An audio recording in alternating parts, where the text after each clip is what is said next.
नमस्कार दोस्तों, आज हम पढ़ेंगे पूर्ण संख्याओं में भारतीय मुद्रा और भाग संक्रिया के बारे में।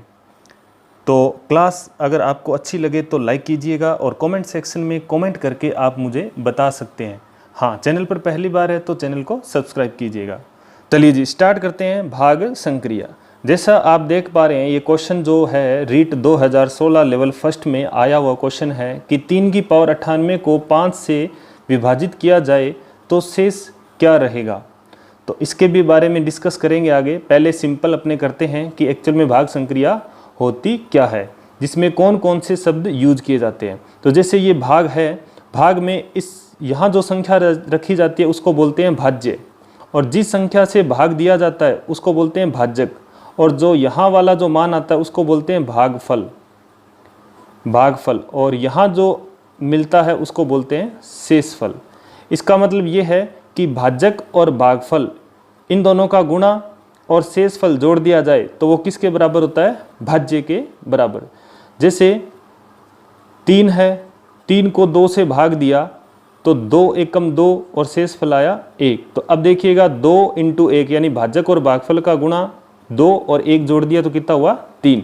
तो इस तरह से ये अपने कह सकते हैं कि भाज्य जो होता है वो किसके बराबर होता है? भाजक गुणा भागफल प्लस शेषफल। इसको याद रखेंगे। यहाँ 4 शब्द यूज हो रहे हैं, भाज्य, भाजक, भागफल और शेषफल। जहाँ 3 अगर दे रखे हैं, कोई भी 3 मान दे रखे हैं तो चौथा निकाल सकते हैं। जैसे ये 3 दे रखे हैं तो भाज्य निकाल सकते हैं, भाज्य, भाजक, भागफल दे रखा है तो शेषफल निकाल सकते हैं। इस पर अपने कुछ क्वेश्चन करते हैं। सबसे पहले क्वेश्चन है कि यदि किसी संख्या को 15 से भाग दें तो भागफल 7 तथा शेषफल 10 प्राप्त होता है, तो वह संख्या ज्ञात करो। किसी संख्या को 15 से भाग दें, यानी 15 तो अपना गया भाजक, 15 से भाग दें, 15 हो गया भाजक, और भागफल कितना है? 7, तथा शेषफल कितना है? 10। तो ये हो जाएगा संख्या जो पूछी गई है। फिर से देखिएगा, जैसे भाग है, संख्या को 15 से भाग दिया, कोई संख्या है यहाँ पर, ये कोई संख्या है और उसको भाग दिया 15 से, और भागफल आया 7 और शेषफल बच रहा है 10। तो इस नियम के हिसाब से भाजक और भागफल का क्या करेंगे? गुणा करेंगे और 10 क्या कर देंगे? जोड़ देंगे। तो 15 7 105 और 10 क्या कर दिया? जोड़ दिया। तो कितना आया? 115। इसका आंसर आ जाएगा 115। चलिए आगे करते हैं। चलिए जी, नेक्स्ट क्वेश्चन है, संख्या 1205 को किसी संख्या से भाग देने पर भागफल 92 तथा शेषफल 9 प्राप्त होता है, तो वह संख्या क्या है? तो अब देखिएगा, किसी संख्या को 1205 को, इस 1205 को किसी संख्या से भाग दिया गया है, तो यानी अपना अब इस बार क्या है? भाज्य 1205 है और भाजक ये वाली संख्या ज्ञात करनी है। भागफल दे रखा है 92 और शेषफल दे रखा है 9, यानी भाजक ज्ञात करना है। तो नियम के हिसाब से कि 1205 किसके बराबर है? भाजक मान लेते हैं कि x है और उसको 92 से गुणा करना है और शेषफल क्या कर देना है? 9 जोड़ देना है। तो अब देखिए, ये जो शेषफल 9 है वो इधर आके क्या हो जाएगा? इसमें से माइनस हो जाएगा, तो यहाँ घटा देंगे तो ये कितना रह जाएगा? 1196। अब 1196 किसके बराबर है? x गुणा 92 के बराबर है। x क्या है अपना? यहाँ भाजक है। तो अब भाजक निकालेंगे तो 92 इसके भाग में चला जाएगा, तो 1196 में भाग दे देंगे किसका? 92 का। तो 92 एकम 92, और ये शेषफल कितना रह गया? यहाँ रह गया 7 और यहाँ 2, यानी 276। अब कितने पे जाएगा? 3 पे चला जाएगा। 3 2 अच्छा है, 9 27 पूरा चला जाएगा। तो यानी वो भाजक कौन सा है? 13 है। चलिए अब करते हैं नेक्स्ट क्वेश्चन। एक संख्या को जब 49 से विभाजित किया जाता है तो उसका शेषफल 32 आता है। यदि तत्पश्चात यदि उसे 7 से विभाजित किया जाए तो शेषफल क्या होगा? अब इस टाइप के जो क्वेश्चन है वो कैसे करेंगे? देखिएगा, जब 49 से भाग दिया जाता है कोई संख्या यहाँ पे और उसको 49 से भाग दिया जाता है तो उसका शेषफल 32 आ रहा है। अब यहाँ पे 2 ही संख्या दे रखी है, 2 नहीं दे रखी, तो इस तरह से अपने ज्ञात नहीं कर सकते। यहाँ मान के, कोई संख्या मान के फिर कर सकते हैं। मान के कैसे? इन दोनों को जोड़ दो, यहाँ संख्या रख लो, वैसे भी आ जाएगा। नहीं तो इसका सीधा सा जल्दी से जल्दी करने का ये तरीका है कि इस टाइप का जब भी क्वेश्चन आ जाए तो ये क्वेश्चन 2 भागों में, ये देखो यहाँ तक और उसके बाद आगे हो रहा है, तो 2 भागों में पहले भाग में शेषफल कितना बच रहा है? 32 बच रहा है। 10 50 उसे 7 से भाग दें तो कितना बचेगा, तो पहले वाले भाग में 32 जो शेषफल आ रहा है उसमें 7 का भाग दे दो, डायरेक्ट आंसर आ जाएगा। तो 7 चौके 28 और शेषफल कितना रह गया 4। तो ये आ गया शेषफल कितना 4। चलिए आगे करते हैं क्वेश्चन। चलिए ये देखिएगा कि जब n को 5 से विभाजित किया जाता है तो शेष 2 आता है। यदि n स्क्वायर को 5 से विभाजित करें तो शेषफल क्या होगा। n का मतलब है कोई भी संख्या हो सकती है, ठीक है, और 5 से भाग दिया जाए। तो यहाँ मान लेते हैं n कोई संख्या है और उसको 5 से भाग दिया तो शेषफल कितना आ रहा है 2। यहाँ शेषफल आ रहा है 2, तो शेषफल 2 आ रहा है। और यहाँ संख्या कौन सी हो सकती है, इन दोनों को जोड़ लो, यानी 1 तक भाग लेके जाओ, 5 एकम 5, 1 तक लेके जाओ तो यहाँ घटाएंगे तो शेषफल कितना रहेगा 2। तो यानी ऊपर कितना रखना पड़ेगा, 5 और 2 कितने 7। तो अब देखिएगा यहाँ n की जगह हो गया 7, तो 5 एकम 5 शेषफल रह गया 2। तो यहाँ जो कंडीशन दे रखी है क्वेश्चन की वो फुलफिल हो रही है कि शेषफल 2 आ रहा है। अब देखिएगा संख्या मिली 7 और 7 का स्क्वायर को 5 से विभाजित करें तो 7 का स्क्वायर कितना हो जाएगा 49, और 49 को अपने 5 से भाग दें तो कितना रहेगा 9 पंजे 45 और शेषफल कितना आ गया 4। तो इस तरह से कोई भी क्वेश्चन है तो उसको इसी तरीके से कर लेंगे। यहाँ पे जैसे मान लो n स्क्वायर है, यहाँ n क्यूब भी हो सकता है, तो आप कोई संख्या का जो लेंगे उसका क्या कर देंगे क्यूब कर देंगे। चलिए अब बात कर लेते हैं अपने, जो आपको मैं सबसे पहले डिस्कस किया था कि ये जो क्वेश्चन है 3 की पावर 98 को 5 से भाग दिया जाए तो शेषफल क्या रहेगा। तो इसको बोलते हैं यानी 3 की पावर 98 यानी घातांक के रूप में कोई संख्या है और उसके संख्या को किसी अन्य संख्या से भाग दें, 5 2 7 17 कुछ भी है। तो इस टाइप के क्वेश्चनों को कैसे करेंगे, तो चलिए करते हैं। देखिएगा घातांकीय भाग वाले प्रश्न, घातांकीय भाग वाले किस तरह से होंगे, जैसे मान लो कोई संख्या a है और उसकी घात यहाँ पे मान लो n, कोई भी संख्या हो सकती है प्लस में, यहाँ धनात्मक होगी, ध्यान रखना, यहाँ जो पावर होगी वो क्या होगी धनात्मक होगी। और यहाँ कोई संख्या b है, यहाँ संख्या कोई b है, तो शेषफल क्या होगा। तो एक पहला नियम अपने ये याद रखेंगे कि ये जो संख्या है, जो बेस है, ये वाला आधार जो है वो और जिससे भाग दे रहे हैं वो, उनमें अंतर कितना है। अंतर अगर आपका +1 या -1 है, यानी एक ज़्यादा या एक कम, तो रूल सीधा लग जाएगा। कैसे, जैसे उदाहरण लेते हैं कि 13 की पावर 13 है और उसको 12 से भाग दें तो शेषफल कितना रहेगा। अब ये देखिएगा क्वेश्चन बिल्कुल आसान है कि 13 की पावर 13 है और उसमें 12 का भाग दें तो शेषफल कितना रहेगा। तो यहाँ देखिए ये संख्या कितनी है 13 और उसकी पावर कितनी है 13। यहाँ 13 की बजाय यहाँ 20 25 1020 कुछ भी हो सकती है। तो यहाँ देखिएगा ये जो 13 है और जिससे भाग दे रहे उनमें अंतर कितना है 1 का है। अब अंतर 1 का मतलब ये ज़्यादा है या कम है, तो ऊपर वाली संख्या क्या है 1 ज़्यादा है तो 1 प्लस कर देंगे। कितना कर देंगे प्लस का 1। तो अब देखिएगा 13 में आप भाग दे के देखो 12 का, तो 12 एकम 12 शेषफल बच रहा है प्लस का 1। यहाँ घटाएंगे तो प्लस का 1, माइनस वाला भी करेंगे तो प्लस का 1, तो प्लस का 1 बच रहा है और उसकी पावर 13 करें तो 1 की पावर 13 कितनी होती है 1 ही होती है। तो यहाँ शेषफल कितना रह जाएगा 1 रह जाएगा। चलिए अब इसका दूसरा नियम पढ़ते हैं। चलिए देखिएगा रूल सेकंड में यहाँ पर मैं आपको ये बताने जा रहा हूँ कि जो शेषफल है वो एक प्लस का और एक माइनस का, दो चेक करेंगे।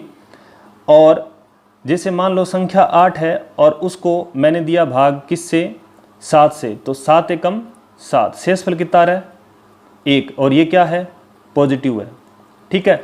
और नेगेटिव कब आएगा, जब मैंने यहाँ 8 है और इसका 7 का भाग देना है और एक ज़्यादा यानी 1 तक दिया और आगे तक लेके जाऊँ 7 दूआ 14, तो ये 2 तक चला गया भाग, तो यहाँ शेषफल कितना बच रहा है 6, और किसका माइनस का, यहाँ घटाते हैं तो ये देखो 8 में से 14 गए माइनस का 6, तो ये हो गया नेगेटिव। वैसे जो शेषफल होता है वो हमेशा धनात्मक होता है, लेकिन क्वेश्चन को बनाने के लिए यहाँ अपने रूल थोड़ा सा ये ध्यान रखेंगे कि जैसे मान लो मैंने संख्या 7 से भाग दिया तो इसके 2 शेषफल आ रहे हैं, एक पॉजिटिव और एक नेगेटिव। आंसर में जो आएगा वो हमेशा पॉजिटिव आएगा, लेकिन क्वेश्चन को बनाने के लिए शॉर्ट मेथड से बनाने के लिए ये ध्यान रखेंगे रूल कि एक पॉजिटिव होगा और एक नेगेटिव होगा। पॉजिटिव कैसे होगा, फिर से एक देखिएगा, एक और एग्जाम्पल देखिएगा। जैसे ये 3 है, इसमें मैंने 2 का भाग दिया तो 2 एकम 2, शेषफल क्या रहा 1, और ये क्या है पॉजिटिव है। दूसरा, अगर 3 को 2 से भाग देना है और 1 तक गया, एक ऊपर एक ज़्यादा और लेके जाओ तो 2 दूआ 4, एक ज़्यादा चला गया, ठीक है, 2 दूआ 4, तो 3 से 4 ज़्यादा है, तो यहाँ पे देखो कितना रहेगा माइनस का 1, तो यहाँ ये क्या आ रहा है, नेगेटिव आ रहा है, ठीक है। तो इस बात को आप समझ गए होंगे कि 2 के मैं शेषफल जब 2 से भाग दिया तो शेषफल एक तो आ रहा है पॉजिटिव और एक आ रहा है नेगेटिव, ठीक है। क्वेश्चन को बनाने के लिए बस ये एक तरीका है। तो अब देखिए यहाँ धनात्मक कितना आ रहा है 1 और ऋणात्मक कितना आ रहा है -1।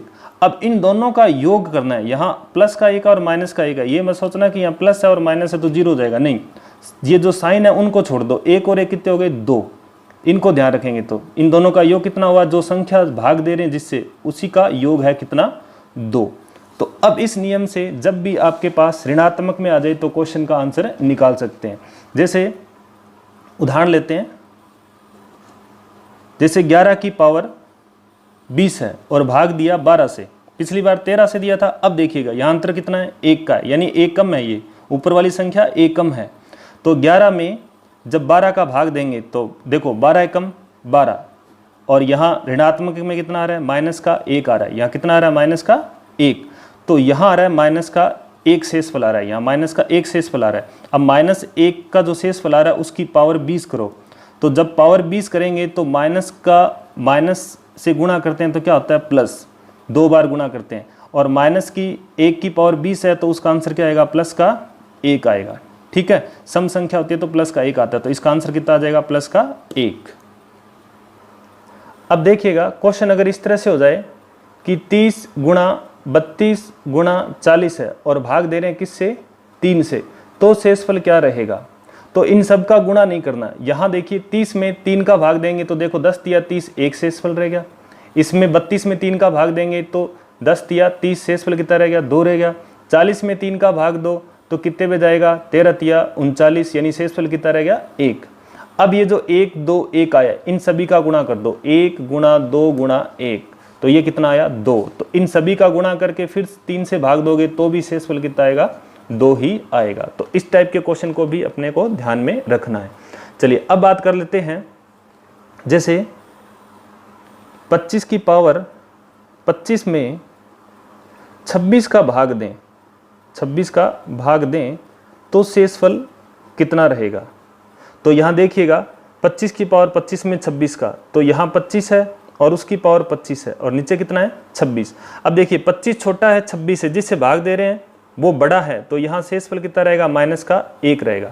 फिर भी देख लीजिए कैसा रहा, 25 में जब आप भाग दोगे 26 का तो 26 से कम 26, भाग वैसे जाएगा नहीं लेकिन 1 तक लेके जाओ, 26 से कम 26, या माइनस करेंगे तो कितना आएगा माइनस का 1 आएगा, ठीक है। क्वेश्चन को बनाने के लिए यहाँ करते हैं, कभी भी शेषफल माइनस में नहीं होता, तो -1 है ये। अब देखिए उसकी पावर कितनी है 25, तो यहाँ देखिएगा -1 की पावर 25 क्या आता है -1 ही मिलता है, तो अब इसका राइट आंसर -1 नहीं है। अब अपने उसी पे चलेंगे, भाग किससे दिया था 26 से दिया था, इसका 1 आएगा शेषफल पॉजिटिव, 1 आ रहा है नेगेटिव, अपने को यहाँ क्या मिल रहा है माइनस का 1 नेगेटिव मिल रहा है। अब माइनस का 1 नेगेटिव मिल रहा है तो यहाँ कितना होगा, इन दोनों का योग 26 होना चाहिए, तो यहाँ कितना आएगा प्लस का 25 आएगा, 25 और 1 कितने हो गए 26, तो यहाँ इस क्वेश्चन का आंसर क्या हो जाएगा, इस क्वेश्चन का आंसर हो जाएगा 25 शेषफल, ठीक है।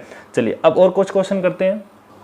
चलिए जी देखिएगा, अब आप मुझे बताइएगा कि आपका आंसर क्या आ रहा है। 3 क्वेश्चन लिखे हैं, 9 की पावर 19 प्लस 6 को 8 से भाग दें तो शेषफल क्या होगा, 5 3 2 या 7।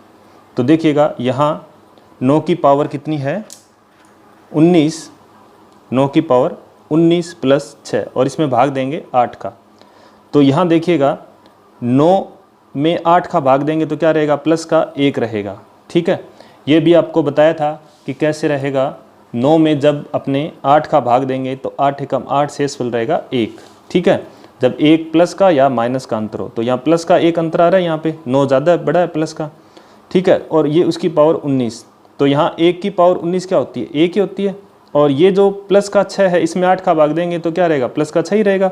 अब देखिए 1 और 6 कितने हो गए 7, और 8 से भाग दे रहे हैं तो 7 में जब 8 का भाग देंगे तो शेषफल क्या रहेगा 7 ही रहेगा, ठीक है।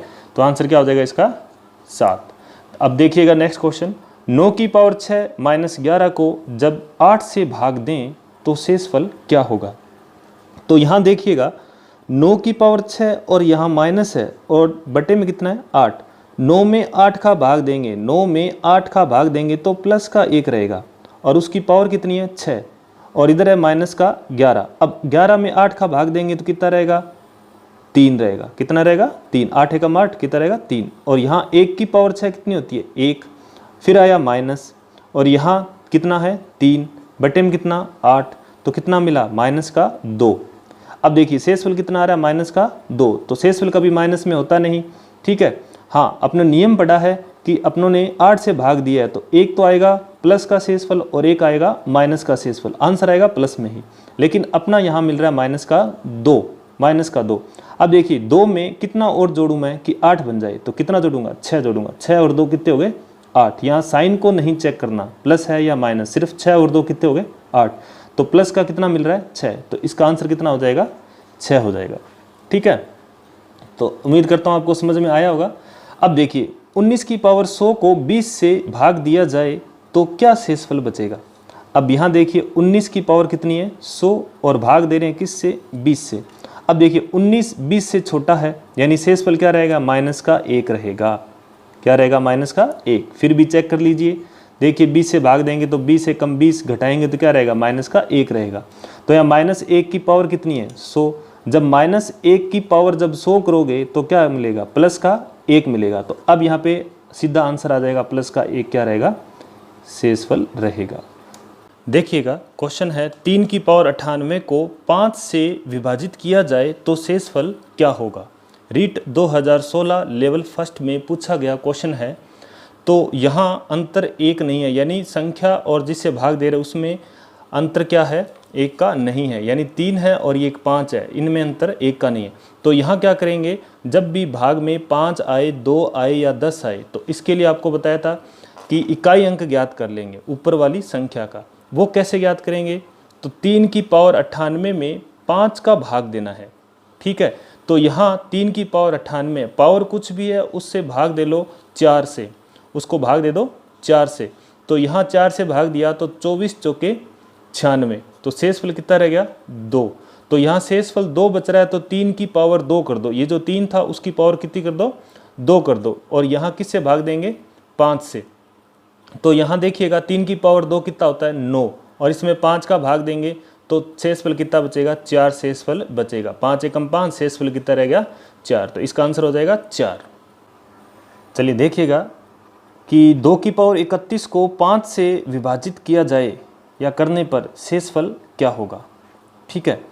तो यहाँ 2 की पावर 31 है और यहाँ 5 है, जब भाग में 5 है 2 है या 10 है तो उसको करने के लिए क्या करेंगे, पहले ये लिखेंगे 2 की पावर 31 बटे में कितना है 5। तो यहाँ 5 और 2 में अंतर 1 नहीं है, यानी या तो कम 1 नहीं है या ज़्यादा 1 नहीं है।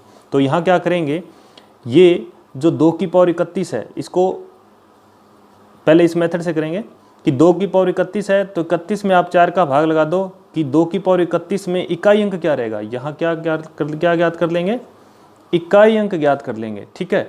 तो ये रह जाएगा 4 7 28, शेषफल कितना रहेगा 3। तो 2 की पावर 31 में जब इकाई अंक ज्ञात करते हैं तो 2 की पावर 3 रहती है, कितनी रहती है 2 की पावर 3। शेषफल 3 रहे तो 3, 2 रहे तो 2 लगा देंगे, 1 रहेगा तो 1 लगा देंगे, शेषफल कुछ भी ना रहे तो पावर जिससे भाग दिया था 4 से वो ही लगा देंगे, और बटे में कितना है 5। अब देखिएगा 2 की पावर 3 कितना होता है 8, और 8 में 5 का भाग लगाएंगे तो शेषफल क्या मिलेगा, शेषफल मिलेगा 3, ठीक है। देखिएगा इस क्वेश्चन को इस तरह से भी कर सकते हैं कि 2 की पावर 31 और बटे में कितना है 5। 2 की पावर 31 को मैं क्या लिख सकता हूँ 2 की पावर 2, यानी 5 के पास 4 बनाने के लिए 2 की पावर 2, और यहाँ 2 की पावर 2 4, और ऊपर कितने कर देंगे 14 कर देंगे, 2 14 दुआ 28 हो जाएगा, ठीक है।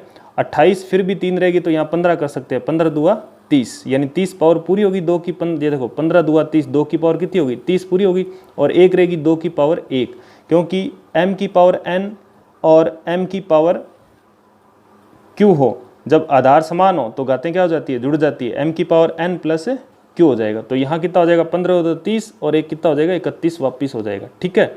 और भाग देना किससे 5 से।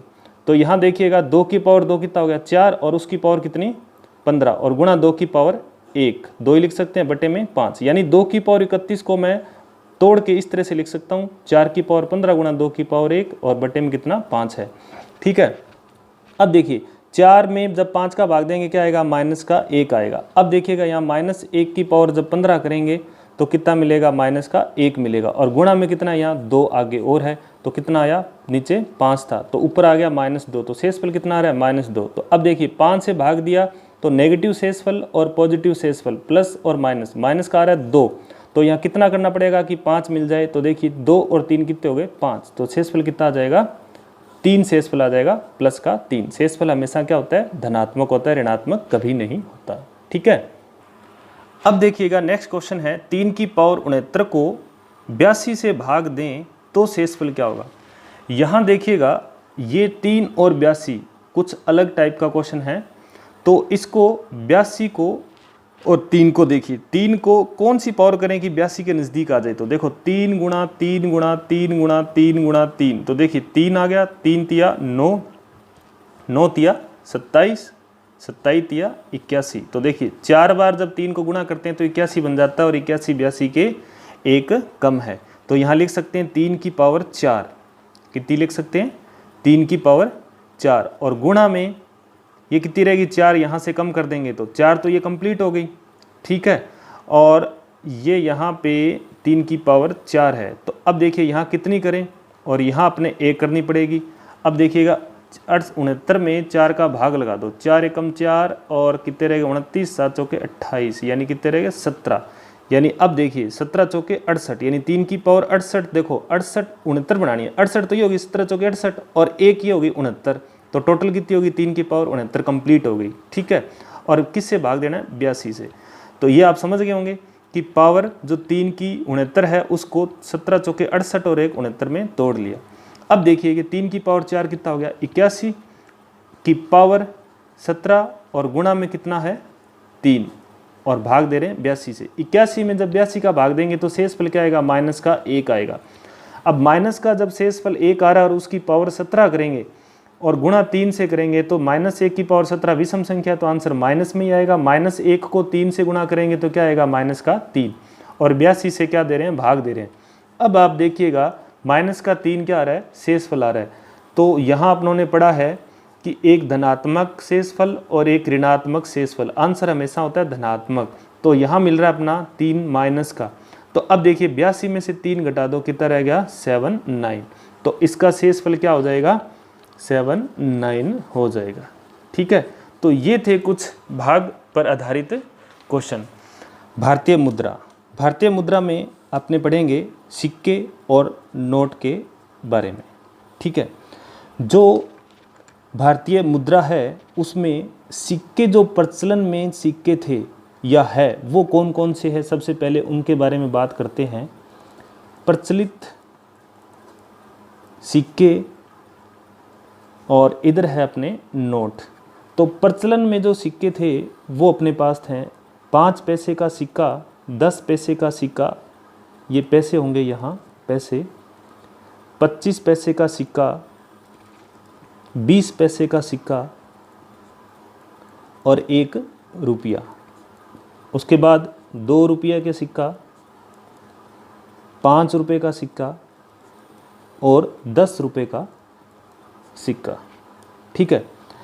अब यहाँ पर एक बात यह है कि जुलाई 2011 के बाद 25 पैसे या उससे कम कीमत के जो सिक्के थे उनको प्रचलन से बाहर कर दिया गया, यानी प्रचलन में बंद कर दिया गया। तो इस बात को लिख लेते हैं, जुलाई 2011 के बाद 25 पैसे या उससे कम कीमत के सिक्के को प्रचलन में बंद कर दिया गया है। ठीक है। चलिए अब बात करते हैं नोट। नोट जो होंगे वो रुपए में होंगे। 1 रुपये का नोट, 2 रुपये का नोट, 5 रुपये का नोट, 10 रुपये का नोट, 50 का, 100 का, 200 का, 500 का और 2000 रुपये का नोट। ठीक है। अब ये बात आती है कि 1 रुपये का जो नोट है, 1 रुपये का नोट, उसका निर्गमन कौन करता है, यानी जारी कौन करता है, और बाकी जो सभी बच गए वो कौन जारी करता है। अब 1 रुपये को छोड़ के बाकी जितने भी नोट है वो सारे निर्गमन करता है RBI, और उन पर हस्ताक्षर जो होते हैं ₹1 को छोड़कर बाकी सभी पर जो हस्ताक्षर होते हैं वो होते हैं गवर्नर के। किसके हस्ताक्षर होते हैं? गवर्नर के। चलिए अब बात करते हैं ₹1 के नोट की। तो ₹1 का जो नोट है वो जो निर्गमन करता है वो करता है वित्त मंत्रालय। वित्त मंत्रालय, ठीक है। और हस्ताक्षर कौन करता है इस पर? हस्ताक्षर करता है वित्त मंत्रालय में सचिव। सचिव कौन? सचिव वित्त मंत्रालय। इनका क्या होता है? साइन होता है, ठीक है। चलिए ये हो गया कुछ सिक्कों और नोटों के बारे में।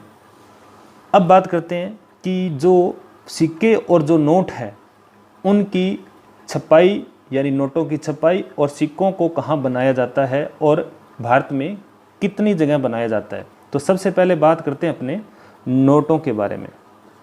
जो भारतीय मुद्रा है अपनी भारतीय मुद्रा, उसमें सबसे पहले बात करते हैं नोट की छपाई। तो नोट की जो छपाई होती है वो भारत में 4 जगह होती है। कितनी जगह पे? 4 जगह होती है। वो कौन कौन सी है और प्रिंटिंग प्रेस कौन कौन सी है? जहाँ नोटों की छपाई की जाती है, नोट बनाए जाते हैं, उनको बोलते हैं प्रिंटिंग प्रेस, और जहाँ सिक्के बनाए जाते हैं उनको बोलते हैं टकसाल। तो जो भारतीय मुद्रा में नोटों की छपाई जो है वो एक तो की जाती है कौन सी? ISP printing press. इसकी फुल फॉर्म हो जाएगी इंडियन सिक्योरिटी प्रेस, और ये है नासिक में। कहाँ है ये? नासिक में। ये है नासिक, महाराष्ट्र। महाराष्ट्र में ISP इंडियन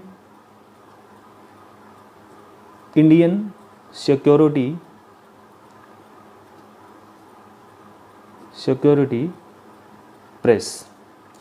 एक है CPN यानी करेंसी प्रेस नोट, और ये भी कहाँ है? नासिक में है। तो नासिक में 2 प्रिंटिंग प्रेस है नोटों की छपाई की, एक तो है इंडियन सिक्योरिटी प्रेस और दूसरी है करेंसी प्रेस नोट। फिर बात आती है तीसरी जो है वो है अपने पास SPP यानी security printing press. Security printing press, और ये है हैदराबाद में। और लास्ट चौथी जो है वो है BPN। कौन सी? BPN यानी बैंक प्रेस नोट। ये है देवास, मध्य प्रदेश में। देवास, मध्य प्रदेश में। उसके बाद बात कर लेते हैं टकसाल की। टकसाल यानी जहाँ सिक्के बनाए जाते हैं, सिक्के, तमगे, ठीक है, ये बनाए जाते हैं, पदक वगैरह। तो ये भी भारत में 4 जगह है। भारत सरकार की 4 टकसाल है। कितनी टकसाल है? 4 टकसाल है, जिसमें अपने पहली है नोएडा, बिल्कुल नई जो है, मुंबई, कोलकाता और हैदराबाद। ये 4 टकसाल है। और ये जो नोएडा में है ये बिल्कुल नई मशीनरी है सिक्कों को ढालने की। और मुंबई और कोलकाता में सिक्के बनाए जाते हैं, उनके साथ साथ पदक और तमकों का भी उत्पादन किया जाता है, ठीक है। और लास्ट एक हैदराबाद, यहाँ भी क्या करते हैं? सिक्के बनाए जाते हैं। तो भारत सरकार द्वारा 4 टकसाल है, जो है नोएडा, मुंबई और कोलकाता और हैदराबाद, ठीक है। अब इनके बारे में और आगे पढ़ते हैं।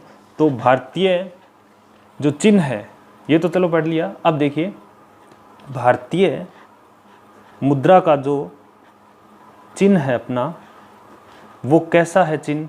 वो है इस तरह से, ठीक है। जैसे अमेरिका का डॉलर है, वैसे ही भारतीय मुद्रा का जो चिन्ह है वो है रुपीज़ का, इस तरह से। और ये जुलाई 2010-15 को अपनाया गया था, ठीक है। कब? 15 जुलाई 2010 रुपीज़ का। और इसके डिज़ाइन करता कौन है? इसके डिज़ाइन करता जो है वो है उदय कुमार, और उदय कुमार हैं गुवाहाटी के रहने वाले, गुवाहाटी के। और एक इसमें बात और कि जो अपनी भारतीय मुद्रा है, जो चिन्ह है, जो भारतीय मुद्रा है उसका आईएसओ मानक जो है वो क्या है? आईएसओ मानक है अपना INR, ये क्या है? आईएसओ मानक है। ठीक है, अब करते हैं अपने सिक्कों का मूल्य और कौन से प्रकार के सिक्के जो अपनों ने पढ़े थे उनका मूल्य कैसे कन्वर्ट करते हैं। अब देखिएगा, सिक्कों को प्रकार जो है, सिक्कों का जो प्रकार है वो अपनों ने पढ़ा था कि 5, 10, 20, 25, 50 और 1 रुपये का सिक्का है, 1 रुपये तक। और अपने ये जानते हैं कि जो 1 रुपया है वो 100 पैसों के बराबर होता है। 1 रुपये में कितने पैसे होते हैं? 100। तो क्वेश्चन इस तरह से पूछा जाता है कि 5 पैसे के सिक्कों की संख्या ज्ञात कीजिए यदि 10 रुपये उनके बनाए जाते हैं। यानी 10 रुपये में 5 पैसे के सिक्के कितने हैं? या फिर ये कह सकते हैं क्या कि 25 पैसे के 75 सिक्के हैं तो उनका मूल्य कितना होगा। तो यहाँ क्वेश्चनों को करने के लिए सबसे पहले अपने बात कर लेते हैं इनका मूल्य और इनकी संख्या के बारे में। बिल्कुल आसान है, देखो कैसे। सिक्कों का प्रकार अपनों ने पढ़ा था, एक तो पढ़ा था 5 पैसे का सिक्का, ठीक है, और दूसरा आगे नेक्स्ट पढ़ा था अपनों ने 10 पैसे का सिक्का, फिर पढ़ा था 20 पैसे का सिक्का, 25 पैसे का सिक्का, 50 पैसे का सिक्का और 1 रुपये का सिक्का। अब देखो सिक्कों का मूल्य, यहाँ से बात करें 1 रुपये से, तो 1 रुपये का मूल्य 1 रुपये ही होता है, और सिक्कों की संख्या 1 रुपये में 1 रुपये का एक ही सिक्का होता है। ठीक है, ये बात आपको अच्छी तरह पता चल गई। चलिए अब बात कर लेते हैं 50 पैसे की। तो 50 पैसे को रुपए में बदलने के लिए किससे भाग देंगे? 100 से। तो 50 को 100 से भाग दिया तो यहाँ सिक्के का मूल्य कितना हो जाएगा? 50 पैसे का सिक्के का मूल्य हो जाएगा 50 दूआ 100 यानी 1/2 रुपया, 1/2 रुपया। अब देखो 1/2 रुपया आ रहा है तो यहाँ 2 भाग में आ रहा है, तो इसका मतलब सिक्कों की संख्या कितनी होगी? 2। वैसे भी देखो 50 पैसे प्लस 50 पैसे कितने हो गए? 100 पैसे। यानी 2 सिक्के अगर 50-50 पैसे के हैं तो वो मिलके बनेंगे 100 पैसे और उनको बोलेंगे 1 रुपया। 1 रुपये में 2 सिक्के। चलिए अब बात कर लेते हैं 25 पैसे। 25 में मूल्य में बदलेंगे तो 25 में 100 का भाग लगाएंगे, 25 चौका 100 यानी 1/4 रुपये। तो ध्यान रखिएगा 25 पैसे का मूल्य कितना है? 1/4 रुपये है, और 1 रुपये में 25 पैसे के सिक्कों की संख्या कितनी आ जाएगी? 4 आ जाएगी। चलिए अब बात करते हैं 20 पैसे की। तो 20 में 100 का भाग लगाओ तो कितना आया? 20 पंजे 100, 20 से कम 20, 20 पंजे 100। तो ये आ गया 20 पैसे का 1 रुपये में मूल्य कितना होता है? 1/5 रुपये मूल्य होता है। और यहाँ 1 रुपये में 20 पैसे के सिक्कों की संख्या कितनी मिलेगी? 5 सिक्कों की संख्या मिलेगी। चलिए अब बात करते हैं 10 पैसे। 10 पैसे को रुपए में बदलेंगे तो ये हो जाएगा 1/10 रुपये। और कितने सिक्के हो जाएंगे? 1 रुपये में 10 सिक्के हो जाएंगे। यहाँ लिखा है 1 रुपये में सिक्कों की संख्या किसकी? 10 पैसों की 10 हो जाएगी। 5 पैसे को अगर बदलेंगे तो 5 में लगाएंगे 100 का भाग तो बनेगा 5 एकम 5, 20 पंजे 100। तो ये आ जाएगा 5 पैसे के सिक्के का मूल्य 1/20 रुपये। और इसका मतलब ये हुआ कि 1 रुपये में कितने सिक्के होते हैं? 5-5 के 20 सिक्के होते हैं। चलिए अब देखिएगा क्वेश्चन किस तरह से होता है। क्वेश्चन इस तरह से होता है कि 5 पैसे के सिक्कों की संख्या 2 रुपये में कितनी होती है? 2 रुपये में कितनी होती है? इस तरह से क्वेश्चन है, ठीक है। या फिर 4-5 मिक्स क्वेश्चन कर देगा। 5 रुपये में 5 पैसे के, 10 पैसे के, 20 पैसे के इतने सिक्के हैं तो उनका मूल्य याद कीजिए। तो पहले ये देखिए 5 पैसे के सिक्कों की संख्या 2 रुपये में कितनी होती है। तो अपने जानते हैं कि 1 रुपये में 5 पैसे के सिक्के कितने होते हैं? 20 होते हैं। तो 2 में कितनी हो जाएगी? 2 से गुणा कर देंगे, कितना हो जाएगा? 40 सिक्के। इस तरह से क्वेश्चन कर सकते हैं। एक और देख लेते हैं। ये कहा कि 20 पैसे के सिक्के बराबर इधर लिख दिया क्या 10 रुपये। 10 रुपये में कितनी होती है, या फिर 10 रुपये में 20 पैसे के सिक्के कितने होते हैं। ये तो आसान है, लेकिन क्या है कि 20 पैसे में 20 पैसे के सिक्के इकट्ठे किए जाएं और वो बन जाए 10 रुपये, तो सिक्कों की संख्या ज्ञात कीजिए इकट्ठे जो किए गए थे। तो अपने ये जानते हैं कि 20 पैसे के जो सिक्के हैं वो 1 रुपये में कितने होते हैं, 1 रुपये में 5 होते हैं। तो 10 रुपये में कितने हो जाएंगे, 10 से गुणा कर दें, कितने हो जाएंगे 50 सिक्के। तो 50 सिक्के अगर इकट्ठे करें 20-20 पैसे के, तो टोटल रुपए बन जाएंगे मेरे पास 10 रुपये।